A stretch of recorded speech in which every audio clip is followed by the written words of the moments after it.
Assalamualaikum warahmatullahi wabarakatuh. Kepada anda sekalian, bertemu kembali dengan Ustadz dalam pembelajaran kita pendidikan agama Islam. Mudah-mudahan anda sekalian masih semangat, masih rajin menuntut ilmunya, terutama pendidikan agama Islam. Karena apa? Pendidikan agama Islam itu sangat erat kaitannya dengan kehidupan kita sehari-hari, terutama kita yang beragama Islam. Karena itu tetap semangat, tetap rajin menggali potensi dirinya untuk yang lebih baik, terutama dalam pendidikan agama Islam. Jadi alhamdulillah kita masih dapat melaksanakan pembelajaran pendidikan agama Islam. Dan sebelum memulai pembelajaran, saya ingin mengingatkan kembali kepada anak sekalian agar selalu menjaga kesehatan, menjaga kebersihan di era pandemi seperti ini. Jangan lupa cuci tangan pakai sabun, keluar rumah menggunakan masker, dan melaksanakan protokol-protokol kesehatan yang sudah disampaikan oleh pihak pemerintah. Dan agar selalu melaksanakan pembiasaan-pembiasaan yang sudah disampaikan waktu MPLS kemarin, baik itu sholat berjamaah, sholat duha, sholat tahajud, dan ibadah-ibadah yang lainnya yang sudah kita laksanakan sampai sekarang ini. Dan tak lupa pula jangan malas membantu orang tua di rumah, karena orang tua adalah segalanya bagi kita. Tanpa mereka kita tidak bisa apa-apa, tanpa mereka kita tidak bisa sampai seperti sekarang ini. Oleh karena itu tetap semangat, tetap rajin membantu orang tua supaya ilmu yang dituntut mendapatkan keberkahan daripada Allah Subhanahu wa taala. Dan jangan lupa sebelum memulai pembelajaran agar selalu berdoa, memohon kepada Yang Maha Kuasa agar dimudahkan dan dilancarkan dalam menuntut ilmunya. Jadi mudah-mudahan anda sekalian tetap semangat menuntut ilmunya. Nah, jadi hari ini kita melanjutkan pembelajaran kita pendidikan agama Islam. Nah, mudah-mudahan materinya bisa dipahami, bisa dimengerti oleh anak-anak sekalian, dan anak sekalian bisa melaksanakan atau mempraktikannya dalam kehidupan sehari-hari.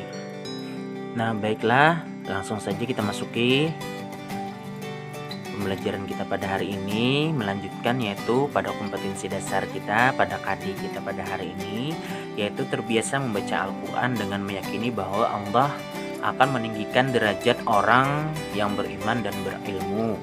2.1 Menghayati perilaku semangat menuntut ilmu sebagai implementasi daripada Quran Surat Al-Mujadalah nomor 58 ayat 11, Quran Surat Ar-Rahman nomor 55 ayat 33, dan hadis terkait. 3.1 Memahami makna Quran Surat Al-Mujadalah nomor 58 ayat 11, Quran Surat Ar-Rahman nomor 55 ayat 33, dan hadis terkait tentang menuntut ilmu. Nah, selanjutnya 4.1 Membaca Quran Surat Al-Mujadalah nomor 58 ayat 11, Quran Surat Ar-Rahman nomor 55 ayat 33 dengan tartil. 4.2 Menunjukkan hafalan Quran Surat Al-Mujadalah nomor 58 ayat 11, Quran Surat Ar-Rahman nomor 55 ayat 33, dan hadis terkait dengan lancar. 4.3 Menyajikan keterkaitan semangat menuntut ilmu dengan pesan Quran Surat Al-Mujadalah nomor 58 ayat 11, Quran Surat Ar-Rahman nomor 55 ayat 33. Nah, jadi itulah kompetensi dasar kita pada hari ini. Nah, selanjutnya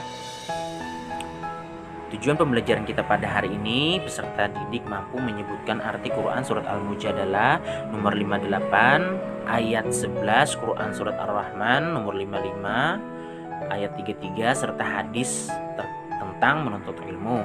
Selanjutnya menjelaskan makna Quran Surat Al-Mujadalah nomor 58 ayat 11, Quran Surat Ar-Rahman nomor 55 ayat 33, serta hadis tentang menuntut ilmu. Selanjutnya mengidentifikasi hukum bacaan mat dalam Quran Surat Al-Mujadalah nomor 58 ayat 11, Quran Surat Ar-Rahman nomor 55 ayat 33. Menjelaskan hukum bacaan mat dalam Quran Surat Al-Mujadalah nomor 58 ayat 11, Quran surat Ar-Rahman nomor 55 ayat 33. Nah, itulah tujuan belajar kita pada hari ini. Mudah-mudahan anak-anak sekalian bisa dan kita semua memenuhi apa yang disampaikan dalam tujuan pembelajaran kita pada hari ini.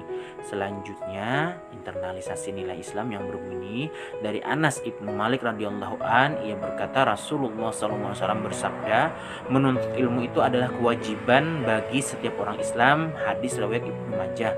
Nah, jadi anak-anak sekalian, dari internalisasi nilai Islam ini kita sudah dapat mengetahui tentang suatu kewajiban dalam menuntut ilmu itu adalah bagi setiap orang Islam. Tidak ada kata pilih memilih, tapi semuanya adalah menjadi kewajiban dalam menuntut ilmu, terutama orang Islam dan pendidikan agama Islam.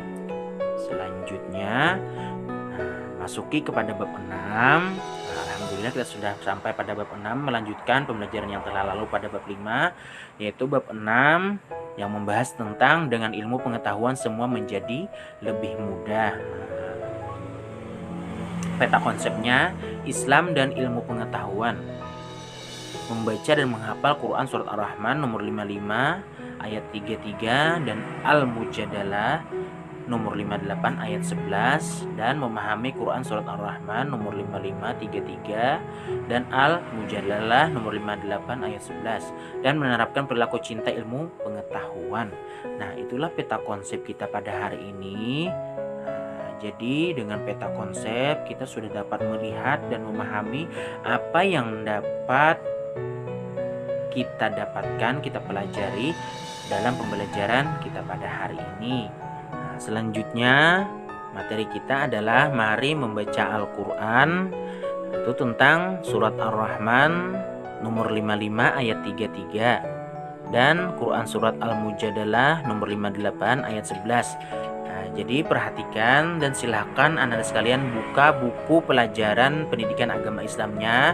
Perhatikan di situ ada surah atau ayatnya, ayat surah Ar-Rahman dan Al-Mujadalah.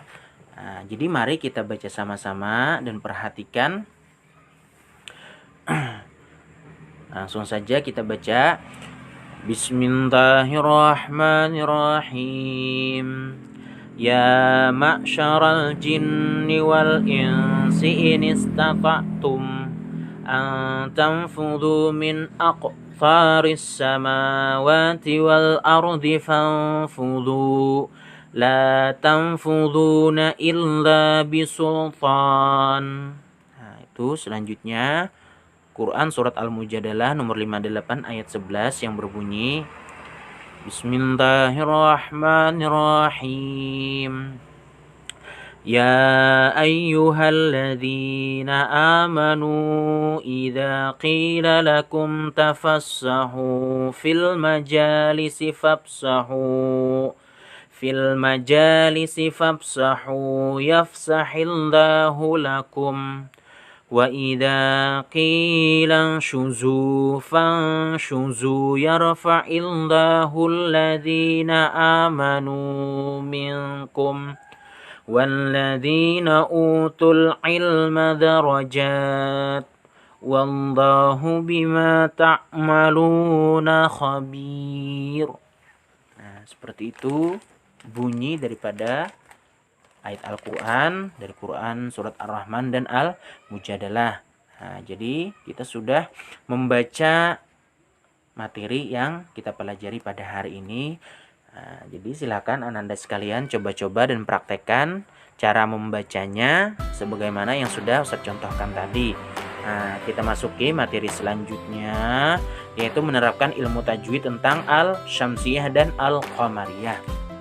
Nah, jadi anak-anak sekalian, hukum bacaan al atau alif lam dibagi menjadi dua macam, yaitu ada al-syamsiyah atau idgham syamsiyah dan al-qamariyah atau izhar qamariyah. Nah, yang pertama al-syamsiyah, suatu lafaz yang mengandung huruf al atau alif lam syamsiyah apabila terdapat alif lam bertemu salah satu daripada 14 huruf hijaiyah berikut ini. Nah, jadi anak-anak sekalian perhatikan. Nah, Huruf-hurufnya itu ada 14, apabila bertemu dengan alif lam maka dinamai dengan alif lam syamsiyah atau idgham syamsiyah. Huruf-hurufnya ada ta, ada tha, ada dal, ada dzal, ada ra, ada zai, ada sin, ada shin, ada shad, ada dhad, ada ta, ada za, ada lam, ada nun. Nah, dari ke-14 huruf itu anak-anak sekalian, apabila bertemu maka dibaca idgham syamsiyah atau dimasukkan hurufnya. Contohnya seperti Qul a'udzu birabbin nas. Nah, itu nun diikuti dengan alif lam atau alif lam diikuti dengan nun. Selanjutnya alhaakumut takatsur. Nah, seperti itu. Itu adalah alif lam diikuti dengan ta. Nah, situ kan pada kalimat Qul a'udzu birabbin nas, setelah huruf ba itu ada alif lam. Nah, alif lam setelah huruf ba itu dinamakan alif lam syamsiyah. Dan pada kalimat alhaakumut takatsur, setelah huruf mim di situ juga ada alif lam. Maka dibacanya harus dengan idgham syamsiyah. Idgham syamsiyah itu adalah memasukkan huruf.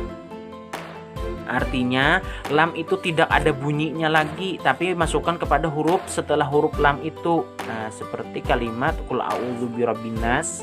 Nah, itu kan tidak ada lagi bunyi lamnya, tapi masuk pada bunyi huruf nunnya. Sama dengan alhaakumut takatsur juga masuk kepada kalimat taknya itu tidak ada bunyi lamnya lagi. Nah, itulah yang dinamakan dengan alif lam syamsiyah atau idgham syamsiyah.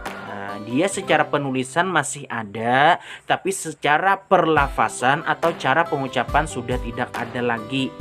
Dan ingat, setelah alif lam atau alif lam syamsiyah tadi, kalimatnya itu atau hurufnya itu biasanya kebanyakannya ada huruf yang bertasydid. Nah, supaya bisa memasukkan huruf yang sebelum lam kepada huruf setelah lam, seperti Qul a'udzu birabbin nas alhaakumut takatsur. Nah, seperti itu kan, jadi hilang bunyi lamnya itu tapi masuk pada huruf setelah lam itu. Nah, itulah namanya alif lam syamsiyah atau idgham syamsiyah. Karena idgham itu kan adalah cara membacanya memasukkan huruf kepada setelahnya itu. Nah, mudah-mudahan bisa dipahami, tapi ingat harus bertemu huruf yang 14 ini anak-anak sekalian. Nah, selanjutnya alif lam qamariyah, suatu lafaz yang mengandung bacaan alif lam qamariyah apabila terdapat al bertemu salah satu daripada 14 huruf hijaiyah berikut ini. Hurufnya alif, ba, jim, ha, kha, ain, ghain, fa, qaf, kaf, mim, waw, ha, ya. Nah, di antara huruf yang 14 ini anak-anak sekalian, apabila bertemu dengan alif lam qamariyah, maka cara membacanya adalah jelas. Sebagaimana disampaikan di awal tadi, sama dengan alif lam qamariyah itu adalah izhar qamariyah. Izhar itu kan cara membacanya jelas. Artinya secara perlapasan dan secara penulisan itu masih ada bunyi dan suaranya. Nah, coba perhatikan contoh di bawah. Contohnya seperti Inna a'tainakal kautsar. Itu kaf atau alif lam diikuti dengan kaf. Selanjutnya narullahil muqadah, alif lamnya diikuti dengan huruf mim. Nah, coba perhatikan pada kalimat inna a'tainakal. Nah, di situ kan ada setelah huruf kaf dan ada alif lam. Nah, itu namanya alif lam qamariyah dan bunyinya secara pengucapan masih ada kal. Kalau tadi alif lam syamsiyah tidak ada lagi karena dia diidghamkan. Sedangkan alif lam qamariyah itu diizharkan, artinya secara pertulisan masih ada bentuknya dan secara perlapasan juga masih ada bunyinya, seperti inna a'tayna kal kautsar dan narum dhahil muqadah. Nah, setelah kalimat Allah itu ada alif lam lagi. Nah, alif lamnya itu dinamakan alif lam qamariyah dan dibacanya jelas, artinya ada bunyi daripada huruf itu sendiri, bunyi huruf alif lam itu. Nah, jadi berbeda dengan alif lam syamsiyah. Kalau alif lam syamsiyah secara pertulisan ada tapi secara perlapasan tidak ada. Kalau alif lam qamariyah secara pertulisan dan perlapasan masih ada, makanya dinamakan alif lam qamariyah karena masih dibaca jelas. Selanjutnya, mari mengartikan Al-Quran. Nah, di situ silakan buka buku pendidikan agama Islamnya pada halaman 81 dan halaman 82. Perhatikan anak-anak sekalian di situ.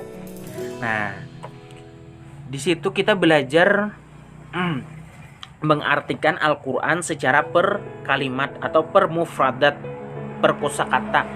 Nah, perhatikan di situ. Nah, situ ada lafalnya, ada artinya, ada lafalnya, ada artinya lagi. Nah, contohnya pada surah Ar-Rahman, ya ma'syara. Nah, itu secara perlafasannya, secara artinya wahai golongan. Nah, habis itu al-jinni wal insi, jin dan manusia. Ini stata'tum, jikalau kalian sanggup, antamfudu untuk menembus min aqtaris samawati, min aqtari dari sebahagian penjuru, samawati wal ardi langit dan bumi, famfudu maka tembuslah, la tamfudu kalian tidak akan menembusnya illa bisultan kecuali dengan kekuasaan Allah Subhanahu wa taala. Nah, jadi di sini kita belajar cara mengartikan ayat Al-Qur'an secara per kata, per mufradat, per kusakata. Artinya kita satu-satu belajar untuk mengartikan, mengkategorikan apa sih makna daripada ya ma'syara, al-jinni wal insi dan makna-makna Al-Qur'an yang lain. Nah, jadi di sini kita belajar cara mengartikan karena kan anak-anak sekalian sudah belajar juga tentang bahasa Arab dan bahasa-bahasa yang lain. Nah, jadi insya Allah anak-anak sekalian sudah mengerti dan memahami tentang cara memaknai atau mengartikan ayat Al-Quran, terutama dalam pembelajaran kita pada hari ini pada Quran surat Ar-Rahman dan Al-Mujadalah. Nah, jadi silakan anak-anak sekalian buka buku pendidikan agama Islamnya pada halaman 81 dan halaman 82. Nah, di situ perhatikan ada tabel-tabelnya yang sebagaimana Ustadz gambarkan dalam materi yang Ustadz sampaikan hari ini. Nah, silakan Anda pelajari, simak dan perhatikan. Ya ayyuhalladzi, ya ma'syara artinya apa, kalimatnya apa. Nah, dan cari yang mana alif lam syamsiyahnya, yang mana alif lam qamariyahnya. Nah, itu jadi perhatikan anak-anak sekalian. Daripada kalimat ya ma'syara ada enggak kalimat daripada alif lam syamsiyahnya atau alif lam qamariyahnya?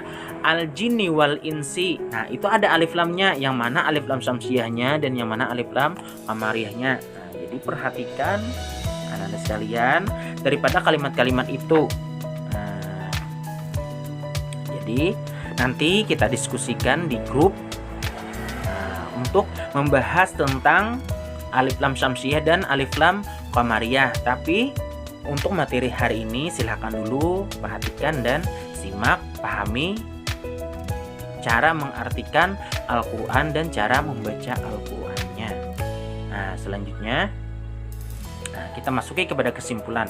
Kesimpulan pembelajaran kita pada hari ini adalah dengan ilmu pengetahuan semua menjadi lebih mudah. Dengan ilmu pengetahuan kita akan tahu tentang semua tata cara keperluan kehidupan. Nah, jadi anak-anak sekalian, dengan kita menuntut ilmu, dengan kita belajar, dengan kita sekolah untuk memperoleh ilmu, maka kita akan tahu bermacam-macam tata cara dalam keperluan kehidupan, baik itu tata cara sembahyang, tata cara ibadah, cara-cara kita bersosialisasi dengan sesama manusia, sesama makhluk ciptaan Tuhan yang lain. Maka kita akan mengetahui karena kita sudah menuntut ilmu. Dengan ilmu pengetahuan kita bisa tahu tentang tata cara membaca alif lam, yang mana sudah kita sampaikan dalam materi tadi. Alif lam terbagi dua menjadi alif lam syamsiyah dan alif lam qamariyah. Alif lam syamsiyah atau sama dengan idgham syamsiyah, yang artinya cara membacanya memasukkan kepada huruf setelahnya. Yang kedua alif lam qamariyah atau izhar qamariyah, yang dibacanya jelas, artinya secara pertulisan dan perlapasan itu masih ada. Nah, perbedaan antara alif lam syamsiyah dan alif lam qamariyah itu seperti itu anak-anak sekalian. Nah, jadi itulah kesimpulan kita pada hari ini. Nanti kita diskusikan pembelajaran kita pada hari ini di grup. Nah, mudah-mudahan anak sekalian bisa memberikan pendapatnya dan masukan-masukan tentang pembelajaran kita pada hari ini yang berkaitan tentang alif lam dan cara membaca Al-Quran, surah Ar-Rahman dan surah Al-Mujadalah. Nah, mungkin sampai di sini dulu, masuk kepada penutup materi yang dapat Ustaz sampaikan dalam pembelajaran hari ini. Mudah-mudahan bisa dimengerti, mudah-mudahan bisa dipahami materi yang Ustaz sampaikan tentang pembahasan alif lam syamsiyah dan alif lam qamariyah. Ya, dan cara membaca pada Quran surat Al-Mujadalah dan Ar-Rahman. Nah, sampai bertemu kembali di pembelajaran pendidikan agama Islam selanjutnya. Tetap semangat, tetap rajin menggali potensi diri. Semoga menjadi anak-anak yang hebat, anak-anak yang saleh, salehah dan berprestasi membanggakan untuk orang tua di rumah. Akhir kalam. Assalamualaikum warahmatullahi wabarakatuh.